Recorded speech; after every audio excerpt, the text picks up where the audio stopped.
Tragédia no espaço. O vai-vem espacial Challenge 7, 6. We have main engine start.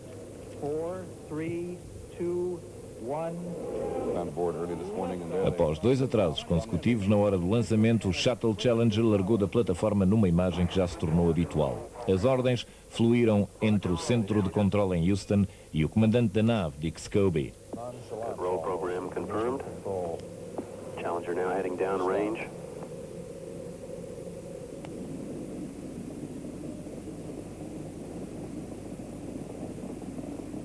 Engines beginning throttling down now at 94%. Normal throttles. Pouco depois viria a última ordem, que foi de Houston para a nave entrar em aceleração final. Ainda mantinha a configuração de largada com o tanque de combustível ao centro, 2 foguetes auxiliares e os seus 3 motores principais em plena combustão.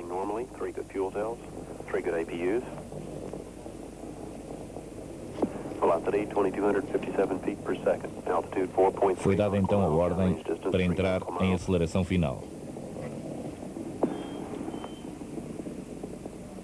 Engines throttling up, 3 engines now at 104%. Challenger, go at throttle up. Accelerating towards 2,000. You could see right before the explosion at the extra... Dos botões auxiliares manteve-se sem combustão durante quase 1 minuto e em seguida uma câmara captou já os estilhaços do Challenger a cair no mar. This has never happened before. At a point approximately 28.64 degrees north, 80.28 degrees west. Alguma emoção foi criada quando subitamente se viu um paraquedas, mas nunca poderia ser de nenhum dos tripulantes da Challenger, já que não levam paraquedas de todo. Apurou-se depois que era já pessoal da equipe de salvamento a ser largado sobre a zona do impacto. O drama estava consumado.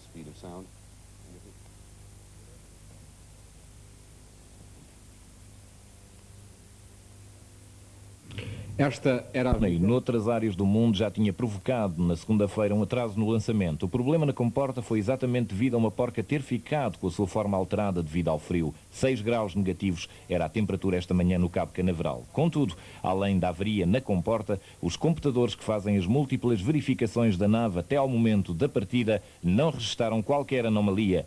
Visto ao retardador, os peritos, contudo, denotaram já uma irregularidade no comportamento da nave, com uma inclinação anormal em relação ao seu eixo habitual de voo. Mas, de concreto, ainda não há nenhuma conclusão tirada. It looked, as it always has done, absolutely perfect. Fire belching from the rear of the launch vehicle as it steamed up into the air, turned exactly on cue.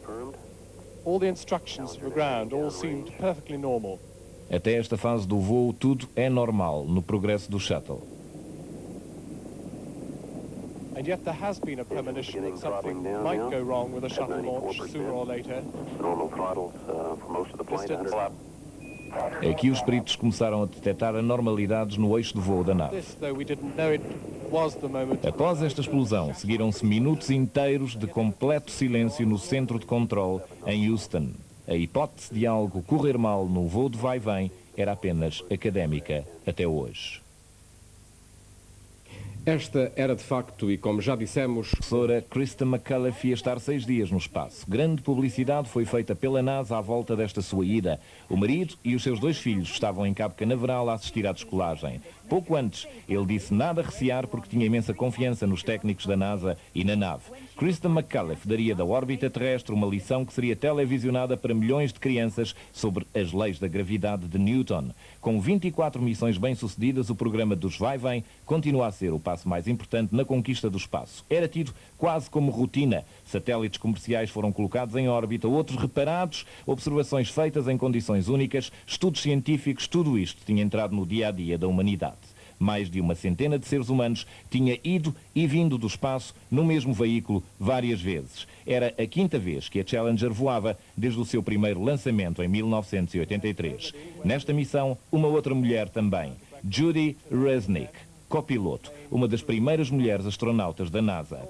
Na história da conquista do espaço, desde o voo de Yuri Gagarin em 1961, 3 astronautas norte-americanos e 4 soviéticos morreram devido a acidentes. Os americanos numa cápsula Apollo durante um teste ainda em terra, os 4 soviéticos durante a reentrada na atmosfera. Com o acidente de hoje, do qual não se crê de todo que haja sobreviventes, o número de vítimas sobe para 14.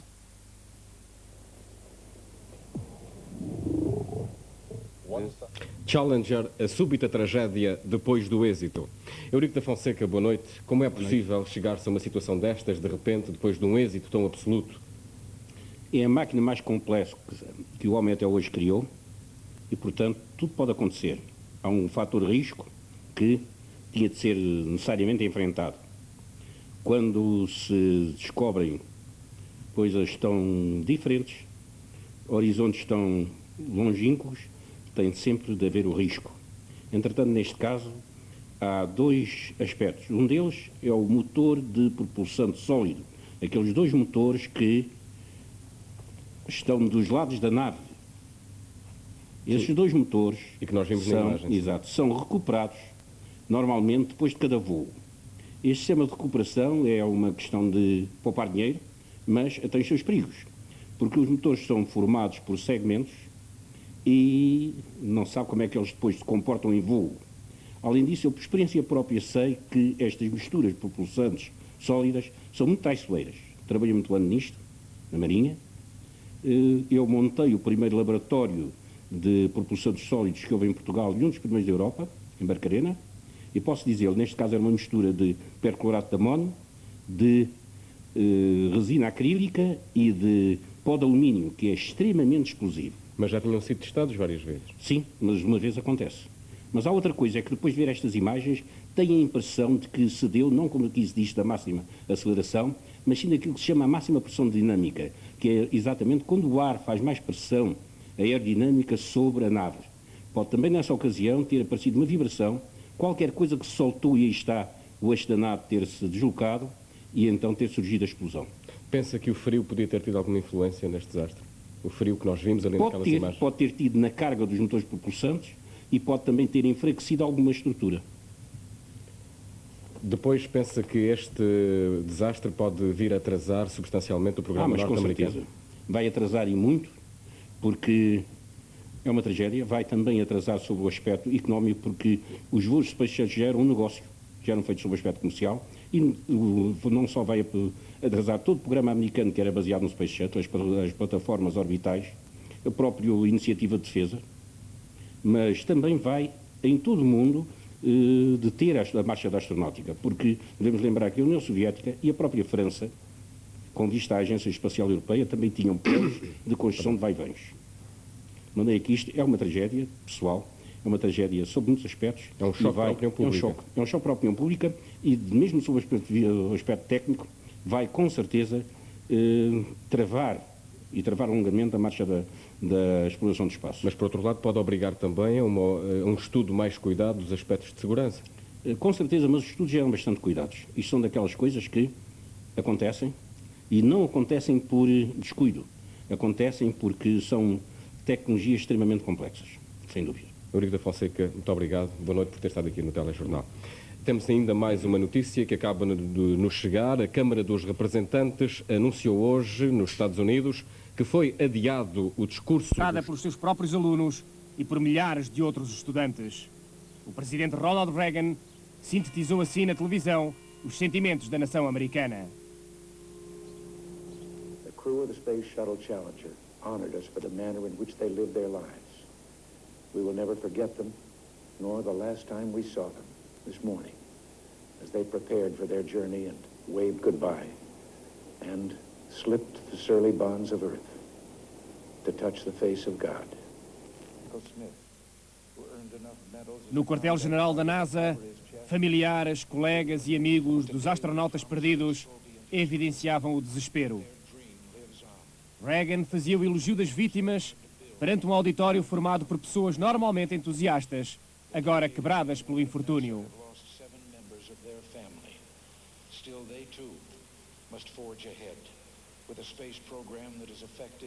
A NASA entrava em crise, inevitavelmente. man will continue his conquest of space, to reach out for new goals and ever greater achievements. That is the way we shall commemorate our 7 Challenger heroes. Dick, Mike, Judy, Elle, Ron, Greg, and Krista. Your families and your country mourn your passing. We bid you goodbye. We will never forget you.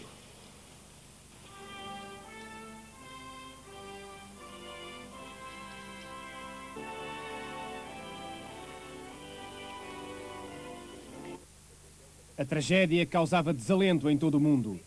A televisão soviética dava destaque à notícia e Gorbachev enviava condolências. Os títulos da imprensa de Moscovo dominavam as atenções do homem da rua. Em Washington, o chefe da Casa Branca dá posse a uma comissão presidencial de inquérito que tentará apurar responsabilidades nas estruturas do programa espacial norte-americano. Presidem o ex-secretário de Estado William Rogers e o primeiro homem na Lua, Neil Armstrong.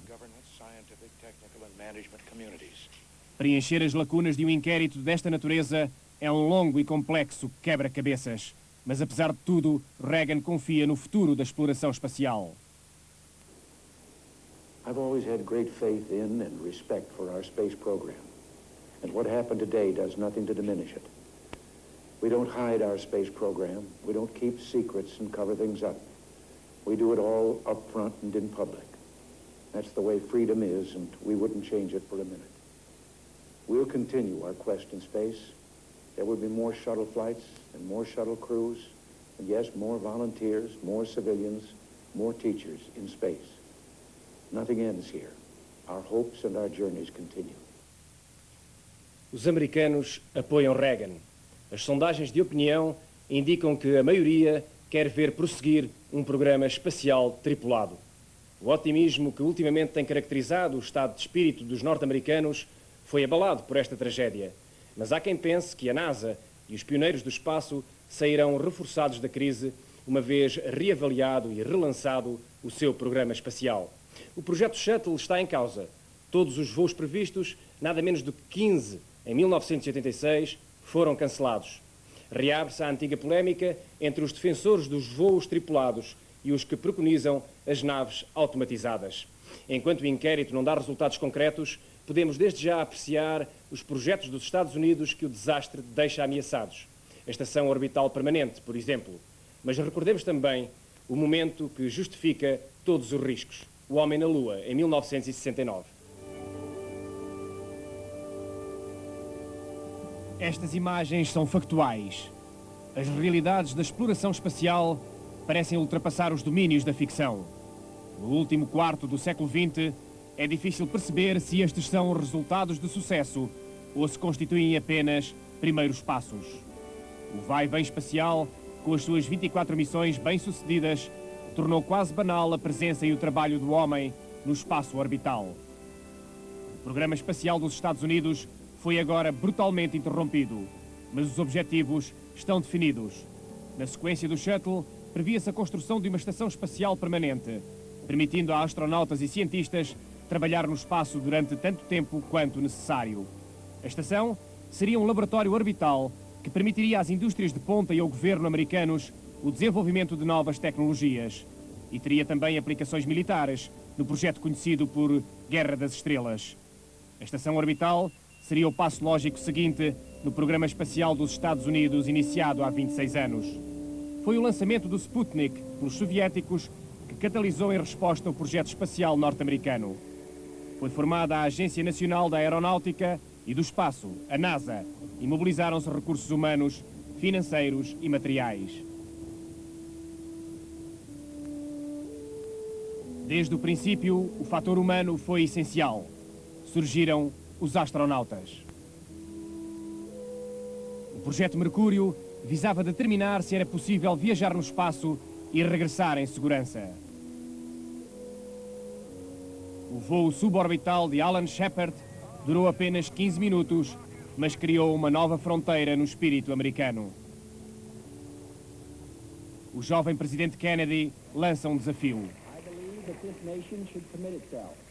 to achieving the goal before this decade is out of landing a man on the moon and returning him safely to the Earth. John Glenn foi o primeiro astronauta do projeto Mercúrio a ser colocado em órbita em 1962. Era um marco histórico para os americanos, a resposta a Yuri Gagarin. O projeto Mercúrio levou 6 americanos ao espaço e de volta à Terra. Seguiu-se o projeto Gemini. 2 astronautas em cápsulas maiores e durante mais tempo tentariam manobrar e permanecer ativos no espaço.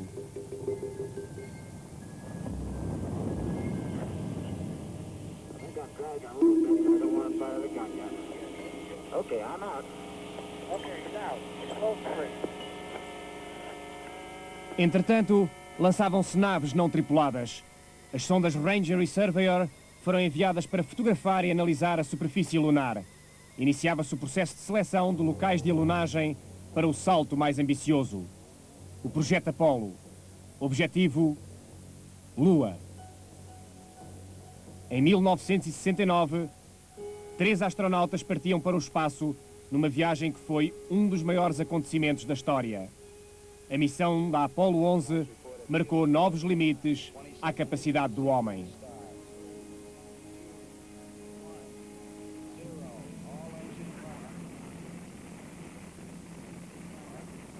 Liftoff. We have a liftoff. 32 minutes past the hour. Liftoff on Apollo 11.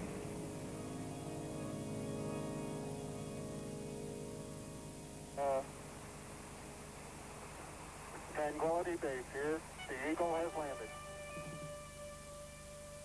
A Lua foi conquistada em 6 visitas.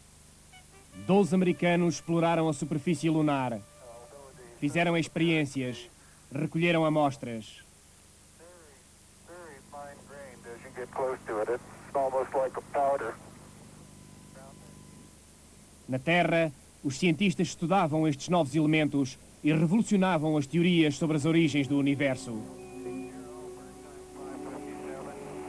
Na sequência do projeto Apollo, os Estados Unidos lançaram o Skylab, uma estação orbital temporária que permitiu observações astronómicas em condições ideais. Ao mesmo tempo, os satélites automáticos tornavam-se comuns. A observação da Terra atingiu níveis sofisticados. Criaram-se redes de comunicações. Avançou-se na previsão meteorológica.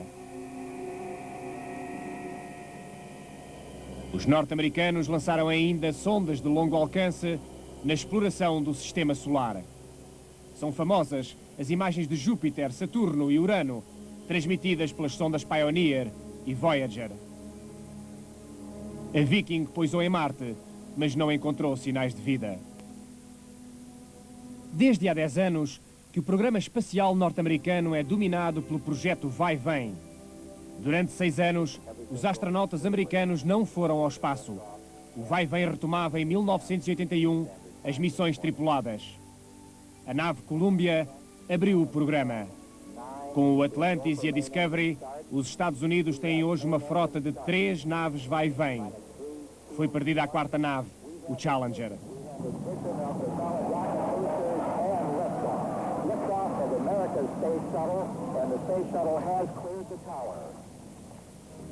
O voo inaugural da Columbia é um sucesso.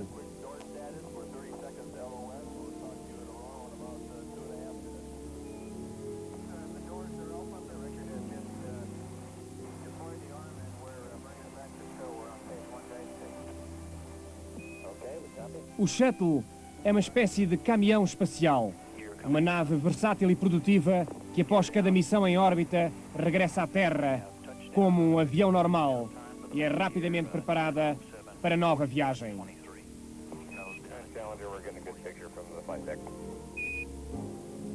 Mas apesar do fascínio do conceito de vai-vem e da nova facilidade nas viagens orbitais, o projeto Shuttle sempre foi polémico. Até agora, custou mais de 14 bilhões de dólares. Os críticos põem em causa a sua rentabilidade comercial. O lançamento de satélites a partir do Shuttle é mais dispendioso do que por meio de foguetões não tripulados.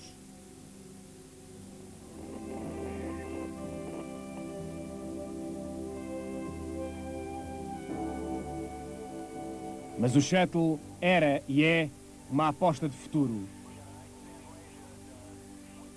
Os cientistas passaram a ter acesso direto às experiências orbitais.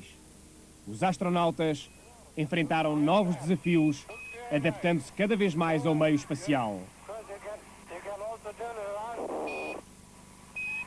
That's an incivility. Don't touch it.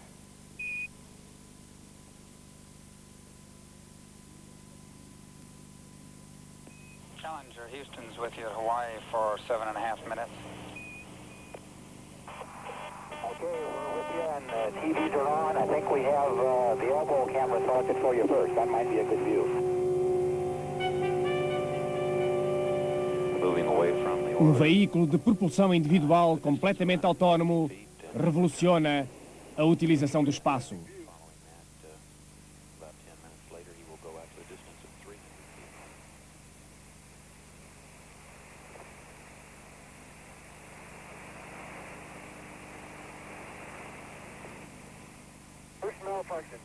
O shuttle é também fundamental para a iniciativa de defesa estratégica dos Estados Unidos, que prevê a instalação de armas avançadas no espaço orbital. Polémico ou não, rentável ou não, o programa espacial dos Estados Unidos assenta hoje quase exclusivamente nas capacidades do vai-vem. Os críticos acusam a NASA de ter colocado todos os ovos no mesmo cesto. Com o desastre, o cesto rompeu-se e o programa espacial pode ficar muito atrasado ou mesmo comprometido. Mas o passo lógico na sequência do programa Shuttle será, quando este for retomado, a construção da estação orbital permanente.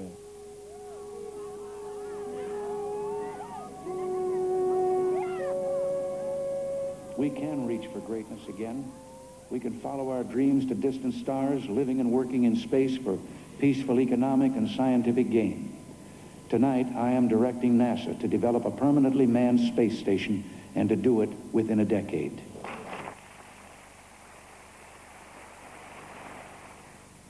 A estação espacial deveria estar concluída entre 1992 e 1994, segundo as previsões anteriores ao desastre. Os peritos da NASA já se dedicaram ao projeto, avaliado em cerca de 10 bilhões de dólares. O objetivo é alojar no espaço, durante meses, 6 a 8 astronautas. A estação é a própria razão de existir da nave vai e vem. Será uma plataforma para a exploração espacial, uma escala para todas as missões tripuladas ou não, e um centro de desenvolvimento industrial, fabricando materiais com gravidade zero.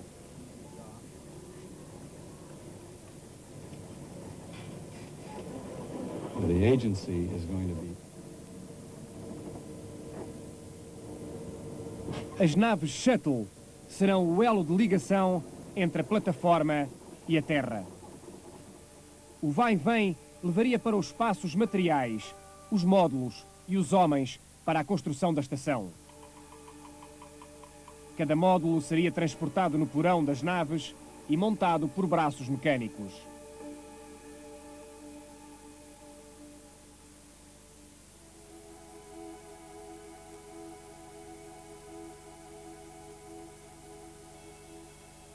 O projeto está em pleno desenvolvimento.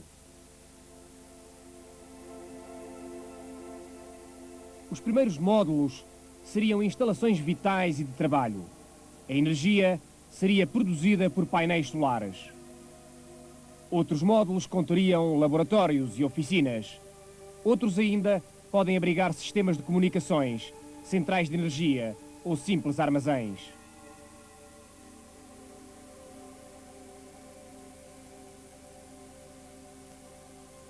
O trabalho na estação estimulará o desenvolvimento de novas tecnologias como a robótica e a automação. O projeto da NASA visa criar um polo da experimentação e mesmo de trabalho produtivo com aplicações na ciência, na indústria privada e no campo militar. Isto de uma forma economicamente rentável, associando as grandes companhias ao esforço do governo.